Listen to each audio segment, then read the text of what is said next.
ఇప్పుడు 6 నెలలు రేవంత్ రెడ్డి టైం ఇచ్చారు. 6 నెలల్లో రేవంత్ రెడ్డి పైన ఉన్నటువంటి వ్యతిరేకత రేవంత్ రెడ్డి పొడగొట్టుకోకపోతే రేవంత్ రెడ్డిని ముఖ్యమంత్రి పదవిలోకి వెళ్ళి అధిష్టానం దించేస్తారు అనేది ఒక పెద్ద వార్త సోషల్ మీడియాలో చక్కర్లు కొడుతున్నది.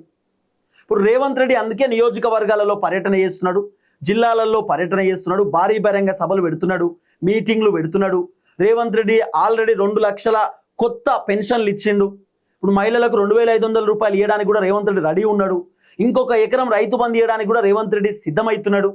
ఇవన్నీ రేవంత్ రెడ్డి ఎందుకు చేస్తుండు? ఇంద్రమ్మ ఇండ్లు కూడా ఇంకొక 2500 ప్రతి నియోజకవర్గానికి ఇంద్రమ్మ ఇండ్లు ఇవ్వడానికి రేవంత్ రెడ్డి సిద్ధమవుతున్నాడు. నిరుద్యోగులకు ఉద్యోగాలు అని చెప్పి మొన్న ఫారెస్ట్కి సంబంధించినటువంటి ఆ ఉద్యోగాలు కూడా రేవంత్ రెడ్డి అనౌన్స్ చేసిండు. ఎందుకు రేవంత్ రెడ్డి చకచక ఈ పని చేస్తున్నాడు? టకటక రేవంత్ రెడ్డి ఎందుకు ఇవన్నీ అనౌన్స్ చేస్తున్నాడు అంటే 6 నెలల్లో రేవంత్ రెడ్డి తనను తాను ప్రూవ్ చేసుకోవాలి. 6 నెలల్లో రేవంత్ రెడ్డి పైన ఉన్నటువంటి వ్యతిరేకతను రేవంత్ రెడ్డి పొడగొట్టుకోకపోతే, ఇప్పుడు కాంగ్రెస్ ప్రభుత్వం పైన ఉన్నటువంటి వ్యతిరేకత రేవంత్ రెడ్డి పొడగొట్టుకోకపోతే రేవంత్ రెడ్డి సీఎం పదవిని దించేస్తారు అధిష్టానం అనేది ఒక పెద్ద చర్చ సోషల్ మీడియాలో నడుస్తుంది. ఇప్పుడు కర్ణాటకలో సిద్ధరామయ్యను ఆల్రెడీ కాంగ్రెస్ అధిష్టానం తొలగించారు, ముఖ్యమంత్రి పదవి తీసేసిరు. డీకే శివకుమార్కి ముఖ్యమంత్రి పదవి ఇచ్చిరు. డీకే శివకుమార్ మొన్న ప్రమాణ స్వీకారం చేసిండు. రేవంత్ రెడ్డి కూడా డీకే శివకుమార్ ప్రమాణ స్వీకారానికి పోయిండు.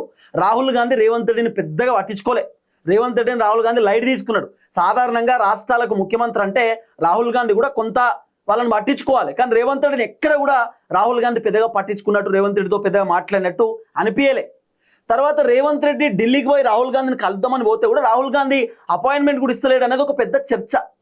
తర్వాత పిసిసి అధ్యక్షుడు మహేష్ అన్న పైన వచ్చినటువంటి వార్తలపైన మహేష్ అన్న రాహుల్ గాంధీకి లేఖ రాయడం, రాహుల్ గాంధీ పిసిసి అధ్యక్షుడు మహేష్ అన్నకు ఫోన్ చేయడం, మహేష్ అన్న తన బాధ మొత్తం చెప్పడం, మహేష్ కుమార్కి నువ్వు అలాగే రేవంత్ రెడ్డి మీనాక్షి మీరు ముగ్గురు పోయి బెంగళూరులో మల్లికార్జున ఖర్గేని గెలవమని చెప్పి రాహుల్ గాంధీ పిసిసి అధ్యక్షుడు మహేష్ అన్నతో ఫోన్లో చెప్తే మహేష్ అన్న అలాగే మీనాక్షి మేడం రేవంత్ రెడ్డి ముగ్గురు బెంగళూరులో మల్లికార్జున ఖర్గేని గెలవడం, ఖర్గే రేవంత్ రెడ్డితో దాదాపు 20 నిమిషాల పాటు రహస్యంగా మాట్లాడడం, ఒక రూమ్లో కూర్చొని మాట్లాడడం, విడిగా మాట్లాడడం, రేవంత్ రెడ్డికి అప్పుడే టైం ఇచ్చిననేటటువంటి ఒక చర్చ కూడా నడవడం.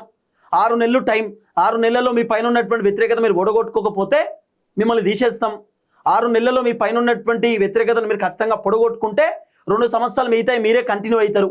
ఇప్పుడు కర్ణాటకలో 3 సంవత్సరాల తర్వాత ముఖ్యమంత్రిని మార్చిరు. తెలంగాణలో కూడా రేవంత్ రెడ్డికి ఒక 6 నెలల టైం ఇచ్చి 3 సంవత్సరాల తర్వాత రేవంత్ రెడ్డిని కూడా మారుస్తారు అనేది ఒక పెద్ద చర్చ.